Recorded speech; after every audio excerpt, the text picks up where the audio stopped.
más importante que incluye es nuestra posición en el reino. ¿Quién somos? ¿Quiénes somos realmente? Hay un lema en un libro que escribí hace algunos años, un lema que el Espíritu Santo me regaló, que dice así que cuando descubrimos quiénes somos, sabemos a qué tenemos derecho. ¿Está bien? Así que voy a compartir con ustedes en los próximos 2 días o 3 acerca de una pregunta que millones de personas, sobre todo creyentes, se hacen y se han hecho y se harán alrededor del mundo. Y es aquella que dice, ¿por qué no soy próspero? ¿Por qué no soy bendecido? Pastor, yo he diezmado, yo he ofrendado, en fin, yo he dado hasta donde mis fuerzas me han permitido. ¿Por qué no soy próspero? Pues vamos a tratar de responder esa pregunta que nos hemos hecho durante muchos años, de acuerdo a la palabra de Dios. Lo que dice la palabra de Dios. ¿Qué dice la palabra de Dios? Bueno, el proverbio, el rey Salomón, en el capítulo 10 y en el versículo 22 de los proverbios, él escribe las siguientes palabras. Muy buena, atentos. Dice, la bendición del Señor enriquece a una persona y él no añade ninguna tristeza. Esa es la versión NTV, la nueva traducción viviente. Hay un hombre muy famoso, se llama Warren Bennis. Warren Bennis alguna vez dijo la siguiente frase. Dice, la reflexión es uno de los principales medios que tienen los líderes de aprender del pasado. ¡Wow! Tremendo. Así que el propósito fundamental que me trae hoy y todos estos días que he estado enseñando sobre el tema de prosperidad bíblica, de estas enseñanzas no es otro que apelar. Yo estoy apelando a ustedes, a las mentes espirituales de cada uno de ustedes, a ese hombre interior, como dice la palabra, que siempre será más sabio que el exterior. Cuando digo hombre interior me refiero a la espiritualidad que usted es. No podemos olvidar que somos espíritu. Espíritu en primer lugar. Aunque tenemos un cuerpo y un alma, somos espíritu. Y el alma, si usted es una persona espiritual, va finalmente a decidir muchas cosas. El alma es espiritual si usted es espiritual. El alma es carnal si usted es carnal. ¿Usted puede ser un cristiano carnal? Sí, sí puede ser un cristiano carnal perfectamente. ¿Quiénes son los cristianos carnales? Bueno, aquellos que no viven en principios de vida del reino de Dios.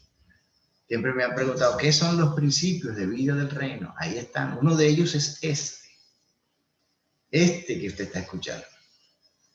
Y así que lo primero que usted y yo tenemos que asimilar, lamentablemente esto no se enseña mucho en las iglesias, es que somos hijos de Dios. Usted es hijo, usted es una hija de Dios. Algunas iglesias, lamentablemente, las predicaciones, las enseñanzas, lo que hacen es quitar esa posición de ser hijos de Dios. Cuando una persona cae en un pecado, comete un error, le caen literalmente a palo encima y le quitan esa bendición, le quitan esa perspectiva de que somos hijos de Dios. ¿Por qué? Porque entramos en acusaciones, entramos en una cantidad de dogmas que no son bíblicos y terminamos acusando a aquellos que pecan, somos todos, aquellos que hierran, que somos todos, en fin, y le quitamos desde los púlpitos esa condición que nada ni nadie a usted le puede quitar, ser hijo de Dios. Y eso empieza así en su cabeza, en su mente. Usted puede escuchar todas las predicaciones de condenación que hay alrededor del mundo, y todos los domingos y los miércoles y todos los días, usted las puede ver ahí en Facebook o en cualquier canal de línea que condenan a los hijos de Dios. Entonces, esa primera etapa, esa primera parte es crucial, porque si usted está condenado por sus líderes, diciéndole que usted es esto, que usted es lo peor, etcétera, pues usted se va a creer eso. Lo que escuchamos, dice el rey Salomón, lo que creemos, eso somos. Así que lo primero que yo hago como maestro de la palabra de Dios, lo que Dios me ha llevado a hacer y lo que he aprendido durante muchísimos años de estudio de su palabra es esto. Usted tiene por encima de las enseñanzas que escuche de sus líderes, de sus pastores, de lo que sea, tiene que saber que es un hijo. Si le hayan dicho lo que le hayan dicho, si haya cometido el peor de los pecados, o tal vez usted me dice, pastor, pero es que usted no sabe lo que yo he hecho.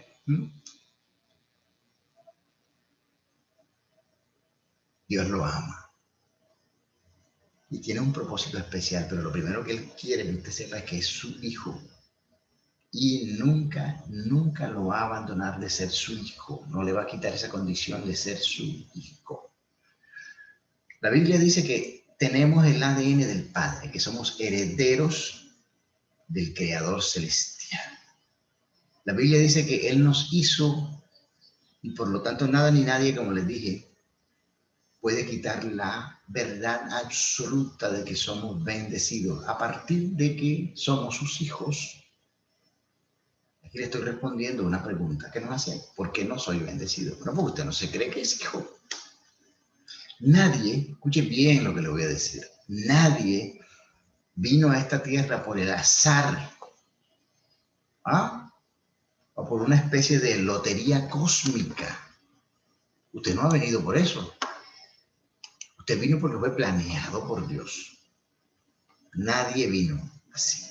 Estamos en este planeta llamado Tierra con propósitos puntuales, específicos y debidamente direccionados hacia la identidad. Lo más importante que un ser humano, sobre todo creyente, debe atesorar en su corazón e impedir que alguien meta la mano allí para destruirlo es su condición de hijo de Dios. No importa lo que haya escuchado en su contra. Nada interesa. Aquí interesa la palabra de Dios, lo que dice de ella hacia usted. Hay muchas preguntas que rondan nuestras cabezas todos los días, nuestras mentes. Muchas de ellas, de esas preguntas, taladran nuestros cerebros, otras nos dejan en cortocircuito y hasta nos producen subidas de voltaje repentino. Pero lo que yo pretendo con estas enseñanzas, que me propongo, es responder a esas preguntas que rondan el ambiente de muchas comunidades de creyentes, seminarios, universidades teológicas, millones de personas en esta época, en pasadas generaciones, se ha cuestionado el hecho de por qué no son prósperos. O sea, la base fundamental de la prosperidad, contrario a lo que muchos piensan, no es el dinero. No, es el dinero. El fundamento de la prosperidad es el pensar creyendo de acuerdo al diseño que fuimos creados, cómo fuimos hechos por esa gran mente maestra llamado Dios el Creador, que nos hizo. Cuando usted entiende Dios de mi Padre, cuando usted entiende que usted fue hecho con los dedos de Dios, es que usted no lo entiende muchas veces porque no conoce la palabra. La Biblia dice que sus dedos lo entretejieron en el vientre de su mamá. Cuando veo tu rostro, cuando veo al hombre, ¿te acuerdas de él? Me pregunto, ¿qué tan importante es? Decía el rey David. La identidad de hijos es lo más grandioso que tenemos. Los más grandes escritores de prosperidad, como Ogmandino, como Camilo Cruz, como Zig Ziglar, etc., siempre dicen que la base para conseguir dinero está ligada al sistema de pensamiento que tenemos. Esto realmente no está lejos de lo que la palabra de Dios dice con respecto a ese tema de la prosperidad y a quiénes somos. Ya ve cómo va ligado todo esto. ¿Quién es usted? ¿Qué piensa de usted mismo? Voy a poner a reflexionar porque me voy a tomar unos minutos más hoy. Está en su casa y es Jueves Santo. ¿Quién es usted? Piense realmente qué le han hecho, qué le dijeron cuando niño, cuando niña, palabras que escuchó, sin duda alguna hicieron metástasis en su vida. Por eso vemos tantas personas. ¿Qué tipo de abuso cometieron con usted? Eso marcó su vida. Muchas veces usted por esos abusos, por esa serie de acontecimientos pasados desde su niñez y su juventud, marcaron su vida y su comportamiento. Pero dice la Biblia eso. Usted me pregunta, pastor, ¿qué tiene que ver esto con prosperidad? Mucho, demasiado, demasiado. En mi caso particular, he leído muchísimos libros de autoayuda, de motivación personal. He leído muchos libros. Y yo me atrevo a decir, corriendo el riesgo de errar, de que ninguno de los autores asume la prosperidad desde el punto de vista de la identidad. Cuando entendemos quiénes somos, sabemos a qué tenemos derecho. La mayoría de los libros de autoayuda se centran en el ser humano como capaz de lograr objetivos y metas. Y sí, hay indudablemente fuerzas internas nuestras que nos motivan y nos jalonan a lograr hazañas personales.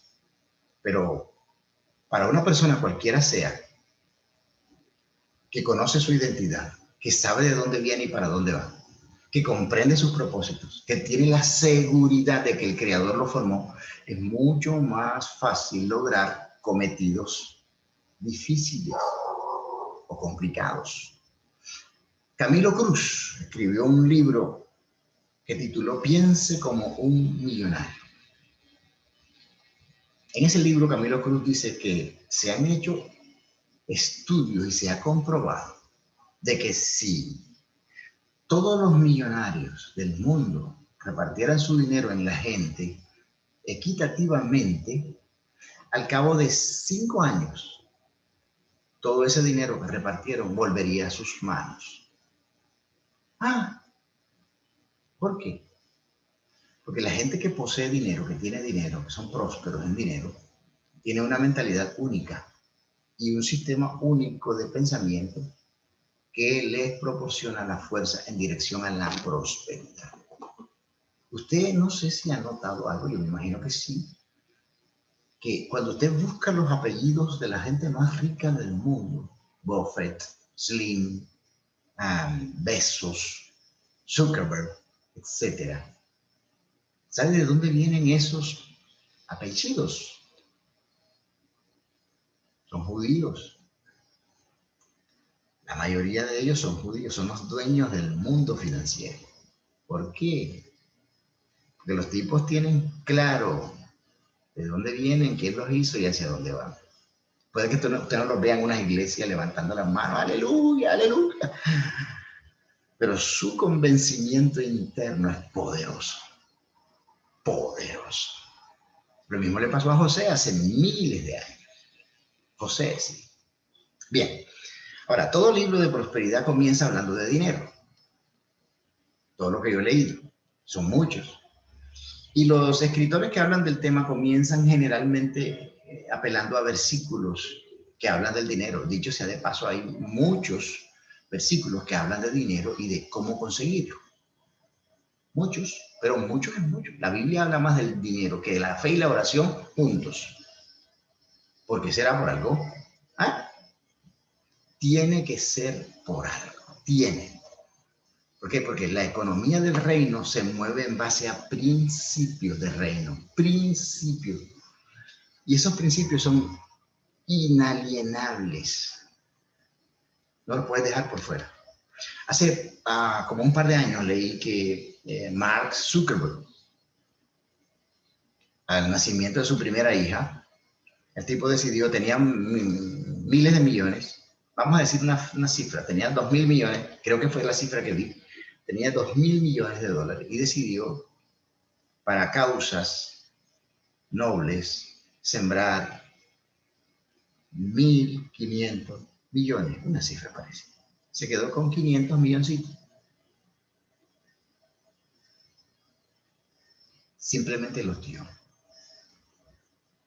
¿Por qué? Porque los tipos saben muchos pasajes bíblicos y son entrenados en eso. Oseas, el profeta Oseas, en el capítulo 4, y aquí parto, en el versículo 6 de su libro dice, mi pueblo es destruido por falta de conocimiento. Por cuanto tú has rechazado el conocimiento, yo también te rechazaré para que no seas mi sacerdote. Habla y la gente se queda con la primera parte de este versículo. Pero el resto del versículo es lapidario en contra de aquellos que tienen la oportunidad de enseñar principios y no los hacen, o por el contrario manipulan o engañan. Es una fuerte declaración que Dios hace en contra de su liderazgo, de su sacerdocio. Y la gente que se para en un púlpito o detrás de una computadora, como es mi caso, y no enseña lo que tiene que enseñar por falta de conocimiento, su pueblo perece. ¿Qué es perecer? No es que se muere físicamente. Significa carencia. A usted le falta todo. Perece. Póngase a pensar algo. ¿Usted cree que usted fue puesto en este mundo para la inopia, como decía mi abuela? Para pasar todo el tiempo sin nada, quejándose porque no tiene, que no hay un desayuno, hay un almuerzo. ¿Me alcanzaron esto? Puede que en algún momento, como lo he dicho, tengamos unas dificultades. Puede, pero no todo el tiempo podemos estar así. Algo está pasando con su vida. Así que eso es lo que dice Oseas, el profeta. Entonces, destruido, la palabra destruir, el verbo destruir, viene del hebreo dama. Dama, así como se escucha, dama. Significa ser del mundo, significa fallar, reducir a silencio y muerte. Es decir, que cuando usted no tiene conocimiento, o cuando su conocimiento es destruido, Dios lo considera, bueno, la palabra de Dios lo considera que usted es un mundano, una persona que hace cualquier cosa por falta de conocimiento. Usted hace locuras. Y es lo que le ha faltado a la mayor parte de los cristianos. No tienen conocimiento. Ahora, ¿quién es destruido? Su pueblo. ¿Por qué? Porque una persona con falta de conocimiento es alguien vulnerable a cualquier corriente de enseñanza filosófica, pero sobre todas las cosas no tiene claro, ni sabe quién es, ni mucho menos a dónde se dirige. Conocimiento, falta conocimiento. La palabra conocer, el verbo conocer, viene del hebreo da'at, significa entre otras cosas ciencia, docto, entendimiento, sabiduría, inteligencia. Ya vamos componiendo, por falta de inteligencia, el pueblo perece, de sabiduría. Ahora, el que tiene falta de sabiduría, pídala a Dios, porque Él la da abundantemente sin reproche, dice su palabra. Cuando Dios se le apareció a Salomón en aquel episodio famosísimo que está en la palabra de Dios, le dijo, pídeme lo que quieras y te lo daré. Imagínese usted que Dios se le presente ahí en su habitación en una noche oscura, soñando usted. Y Dios le diga, Lady Valencia, pídeme lo que quieras y yo te voy a dar. ¿Qué empezaríamos a pedir nosotros? Enumere. ¿Qué va a pedir? ¿Qué va a pedir? ¿Qué fue lo que Salomón pidió? Sabiduría. Dame sabiduría. Conocimiento, inteligencia. Salomón, según la escritura, y usted y yo lo hemos leído, es el hombre más sabio que ha existido y existirá jamás. Y él fue el que escribió aquel proverbio que dice, el 23:7, dice que lo que el hombre piensa, en eso se convierte. ¿Qué piensa usted? Ahora, usted piensa todas las mañanas que se levanta, ¿cómo voy a pagar esto? Este recibo que está a punto de vencerse, el almuerzo. la escuela, en fin, todos los gastos que un ser humano simple, común, tenemos. Todo el tiempo usted piensa en un problema que tiene con su pareja, con su hijo, con su familia. Si usted todo el tiempo piensa en eso, eso es lo que usted es. La Biblia no miente. Yo puedo mentir, pero la Biblia no, y es lo que traigo a colación todas las mañanas que tengo la oportunidad. Cuando la pastora Lady me permite enseñar a mí, yo les traigo la palabra, así como ella los trae. Así que, si usted piensa en una casita, en un carrito, en un sueldito, en un religiosito, en un desayunito, en un ministerito, una iglesita, eso es en definitiva lo que usted va a tener, porque es la orden que su mente le está dando al universo y el creador te dice, hagan lo que está pidiendo. La fe no tiene nada que ver en que sea negativo o positivo. La fe actúa. Si usted dice, me voy a morir de este dolor, pues se va a morir de ese dolor. Esa es su fe. Lastimosamente las frases en diminutivo han hecho carrera en nuestras comunidades y en nuestros países latinos. Aquí nos tomamos un tintico. Vamos a tomarnos un tintico, pastor, con un pancito.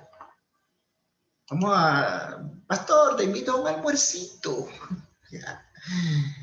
Una cosa chiquitica. Dale el arrocito. Cómete la yuquita. Cosas así. Increíble, Increíble. Y eso tiene un poder brutal. Un poder grandioso. Un poder enorme. No, tuve un hijito y se quedó de 1,60. Un hijito. Un hijito se quedó de 1,70. La palabra de Dios dice que el camino de los justos es como la aurora. Por eso es que la prosperidad es un proceso. Que nuestras palabras son materia que vibra, ya le he dicho muchas veces eso, y la materia no se destruye, simplemente se transforma, cambia de un estado a otro. De acuerdo a estas declaraciones, que es mi propósito siempre enseñarles a ustedes, que las palabras que Dios me ha permitido decirles se conviertan en bendición para ustedes. No, generalmente nunca sale de mi boca una maldición. ¿Qué es una maldición? Decir mal. No son palabras groseras. Mira, hijo de... No, es decir mal. Por ejemplo, el chisme es una maldición porque usted está maldiciendo a las personas de las cuales está trayendo alguna noticia. Es una maldición. Maldecir, decir mal. En lo contrario a elogio, a bendición. La palabra viene de el griego eulogeo, elogio, hablar bien de una persona. Eso es lo que pretendo yo a usted, ayudarlo para recibir esa vida grandiosa a la que tiene derecho pleno. Pero si usted pone atención a lo que le enseño a través de estas enseñanzas, valga la redundancia, estoy seguro que su vida nunca más será igual. Porque la palabra de Dios, cuando es creída, transforma vidas y nunca regresa vacía. Nunca. Ahora, con el anterior versículo, lo que pretendo es colocar un fundamento. Todo arquitecto, lo primero que hace al inicio de una construcción es pensar en colocar un buen fundamento antes de edificar cualquier construcción, valga la redundancia. Así que yo puedo decir firmemente que la falta de conocimiento en las verdades de la palabra de Dios es la perfecta ocasión para que los hijos de Dios perezcan, mueran a una vida llena de oportunidades, bendiciones y la prosperidad. Como les dije al principio, la prosperidad no solamente consiste en dinero, o la base de ella no es el dinero. El no conocer el alcance formidable del corazón de la Escritura trae consigo ruina, miseria y pobreza. Y generalmente justificamos ese estado enseñando tradiciones y experiencias y hasta versículos que sacamos del contexto verdadero para justificar una mentira. Por ejemplo, ¿qué es una mentira con respecto al tema de la prosperidad? Que el dinero es del diablo. primero. Segundo, que la prosperidad es para gente más avanzada. Tercero, que no tengo derecho a eso. Bueno, ¿qué dice la Biblia con respecto a eso o a esos pensamientos? En la tercera carta del apóstol Juan, en el versículo 2, dice: amado, ruego que seas prosperado en todo, así como prospera tu alma y que tengas buena salud. ¡Oh, maravilla! ¡Qué maravilla!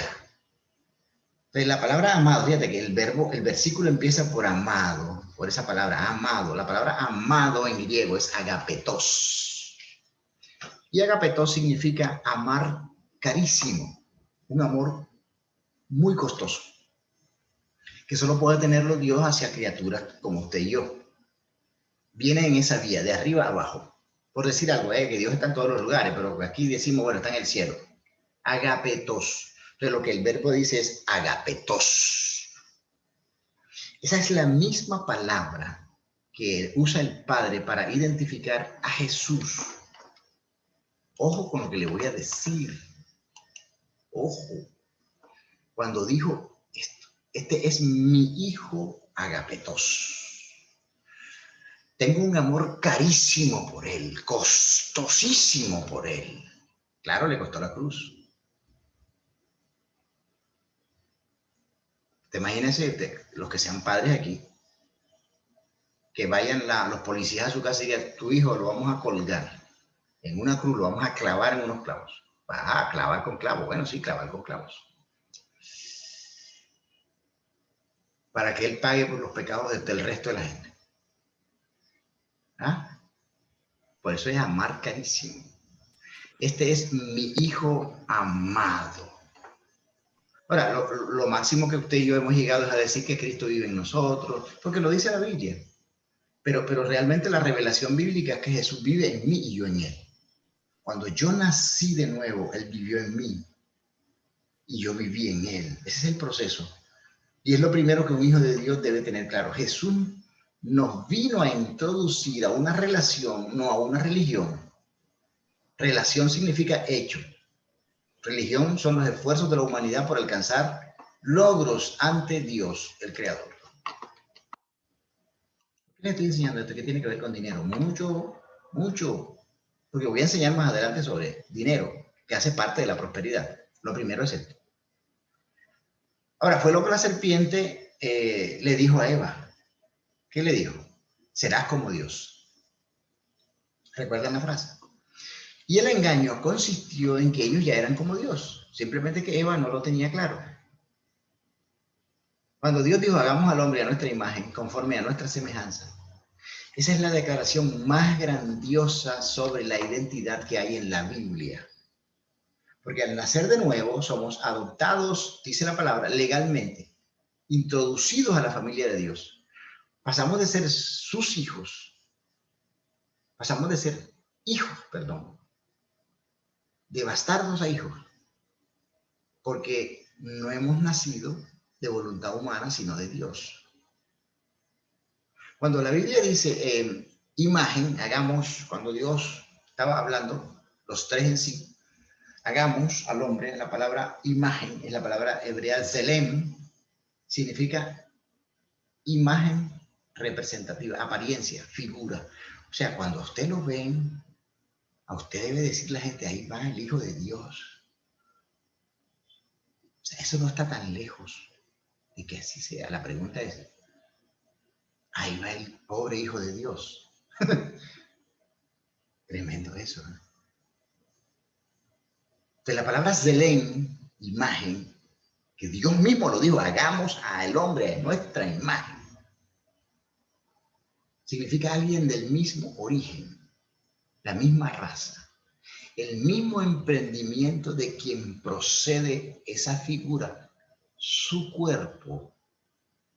Usted es la imagen del Dios invisible. ¿Usted se imagina lo que usted tiene en su interior, mi amado y mi amada de mi corazón? También dice semejanza, el versículo semejanza viene de la palabra hebrea demut, significa modelo. significa forma, significa parecido. Lo que da la idea en este versículo, que no lo leí, pero ustedes lo conocen, es la idea de que así como Dios hace las cosas, nosotros igual, como modelos perfectos que somos de su vientre. Ahora, ¿por qué usted y yo no recibimos bendición que debería ser el estilo de vida permanente? Bueno, porque generalmente nos escachamos en la palabra.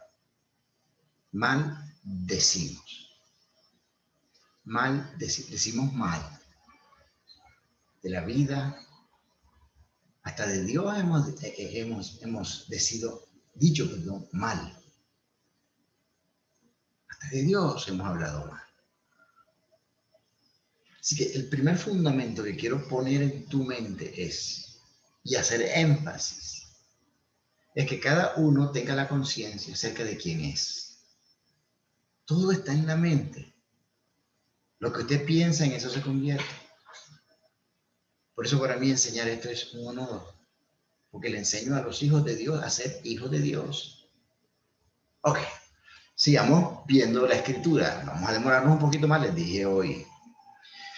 La primera carta a Juan, en el capítulo 3, el versículo 1 dice, mirad cuán grande amor nos ha otorgado el Padre, para que seamos llamados hijos de Dios. Y eso somos. Por esto el mundo no nos conoce, porque no le conoció a Él. ¿A quién? Al Padre. Cuán gran amor. La palabra gran amor viene del griego potapos. Y esta frase quiere decir qué clase de amor, así como exclamación. ¿Por qué? Porque es una clase de amor diferente a lo que estamos acostumbrados a escuchar. Es un amor que viene de lo alto y que no puede ser entendido fácilmente por los cristianos, por los creyentes, por la gente del mundo. Porque esta es una clase de amor que nos da identidad, que nos da la certeza plena de nuestro origen y posición en la tierra. Cuán grande amor nos ha otorgado el Padre para que seamos llamados hijos de Dios. La palabra hijo viene del griego teknón y significa como producido. También significa descendencia directa. No es un hijo que ha llegado y debemos recibirlo. Es un hijo pensado, es un hijo esperado, gestado e ideado para llegar a ser eso, un hijo. Nadie, yo se lo he dicho siempre, nadie ha nacido al azar o por énfasis humano. Con cada persona hay un propósito pensado y un plan divino de realizaciones que se derivan hacia la prosperidad y hacia la bendición del reino o que el reino nos otorga. Cuando Juan aquí dice somos llamados hijos, la palabra somos, el verbo ser, es dia en griego y significa el canal de un acto. Significa porque por la voluntad del Padre que nacimos y también por esa voluntad es que disfrutamos los plenos derechos de quién somos. Somos sus hijos, pertenecemos a su familia y Él es el dueño de todo lo que tú ves y lo que no ves. Por lo tanto, el versículo en su significado original dice que Dios es el canal de todas las cosas buenas y que por su voluntad de hacernos, ¿quiénes somos? Hijos amados. Este es mi hijo amado. Somos hijos amados. Ey, Dios nos hizo y no nos dejó al garete. El mundo, sálvese quien pueda. Esa es la verdadera condición de un cristiano. Un cristiano es eso, que crea que es hijo. Que vaya a su congregación, adore, exalte, alabe. Que viva en principio, no en religión, mi hermano. Es en donde hemos cometido el error cuando nos hacemos miembros de una congregación local. a cumplir rituales, a hacer lo que nos mandan a hacer. Que muchas de esas cosas están fuera de la certidumbre de ser llamados hijos de Dios. Usted no está llamado a hacer, usted está llamado a ser. Dios de mi corazón, Dios, Padre bendito. Así que toda la Biblia, lo que Dios hace es que Él se quiere asegurar que cuando entendamos esto, te quede establecido de una vez para siempre que eres amado, aceptado, valorado en Él, con un amor especial. La revelación bíblica acerca de la identidad es que yo soy. Jesús decía cada rato. Por eso agarraban piedras. Tú eres yo soy. Yo soy. En una ocasión ingresé a una tienda de ropa, creo que era, hace años. Y al ingresar por la puerta expresé la siguiente frase en voz alta. En voz alta. ¿Ya? Mucha gente ahí. Decía, llegó el Hijo de Dios. Entonces imagina a todo el mundo mirando. Claro, hay un loco, un nuevo loco en las calles. Fue lo que me imagino este mundo de gente empezó a pensar de mí. Pero yo lo digo, porque yo soy Hijo de Dios. Esa fue la primera condición como principio básico establecido en la palabra de Dios que Dios me reveló. Dios me reveló. Yo soy. Dios quiere establecer que nosotros, usted y yo, entendamos que somos hijos, que tenemos su ADN, que tenemos los privilegios de hijos. Y ahora sí voy a terminar. El famoso versículo de Juan, capítulo 3, versículo 16, que usted se sabe de memoria, dice que porque de tal manera amó Dios al mundo que dio a su Hijo unigénito. Unigénito, la palabra griega es monogenes. Monogenes en el griego. Significa único nacido. El único en su género también significa. El único nacido con una genética especial. Unigénito viene de genes, viene de genética y se refiere a la herencia que adquieren los hijos por ser engendrados por un padre o por su padre. Él era el único que tenía los genes divinos hasta ese momento. La pregunta aquí entonces es, ¿qué hay que hacer para tener los genes de Dios? Ser hijos. Porque al ser trasladados, como dice la Biblia, del reino de las tinieblas al reino de Dios o de la luz, como dice Colosenses 1:13, usted y yo adquirimos el derecho de tener los genes de nuestro Padre. ¿Cómo se heredan los genes de Dios? Naciendo de nuevo. Tecnón, se le olvide la palabra griega tecnón, de su hijo. Y Pablo, en Romanos capítulo 8, dice que Jesús pasó de ser el unigénito para convertirse en el primogénito. Lo tremendo del caso es aquí, y voy a terminar con esta revelación brutal, es que tanto unigénito como primogénito tienen genética en la mitad. Entonces, si Pablo dice que él es ahora el primogénito, ¿primogénito qué significa? El primero. ¿Y unigénito qué significa? El único. Pero pasó de ser único a primero. ¿Y dónde están nosotros? Pues somos tú y yo, cabezón. Cabezona, somos tú y yo los que seguimos al primogénito. Así que tú y yo tenemos las mismas condiciones del unigénito, el mismo gen. La primera carta del apóstol Pedro habla unas cosas extraordinarias con respecto a la genética de Dios en nosotros. Piense, oye, yo quisiera que usted hoy se fuera a su, bueno, está a su casa. Que usted hoy hiciera lo que hiciera pensando, oye, tengo los genes divinos. ¿Por qué cree usted que la Biblia dice que a través de la genética divina usted puede evadir los problemas del mundo, el error del mundo, el pecado del mundo? Eso lo dice Juan. Y un día de esto le voy a leer ese versículo. A través de la genética divina es que usted puede contrarrestar el pecado del mundo. Interno, no externo.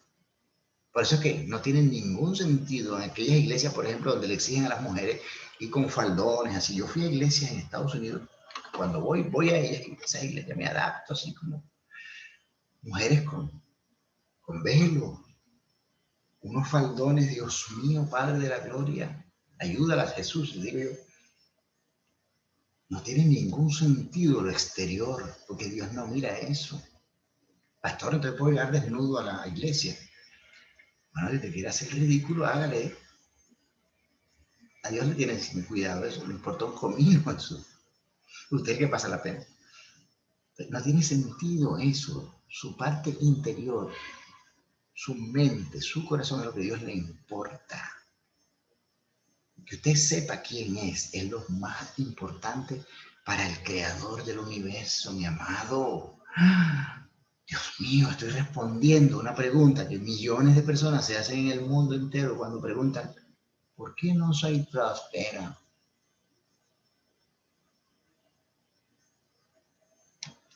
Porque no tienen identidad. Usted puede ser creyente por muchos años, pero le han enseñado cosas fuera del contexto bíblico. Lo han sacado del contexto para convertirlo en un pretexto y han convertido una religiosidad en eso. ¿Cómo se heredan los genes de Dios? Naciendo de nuevo, naciendo de arriba. Es lo que dice Jesús cuando hablaba con aquel gran maestro de la Biblia.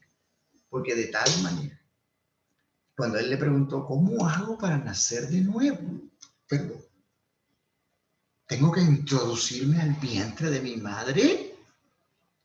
Yo me imagino que Jesús le dijo, pero no, bruto, ¿cómo se te ocurre, bruto, tarado?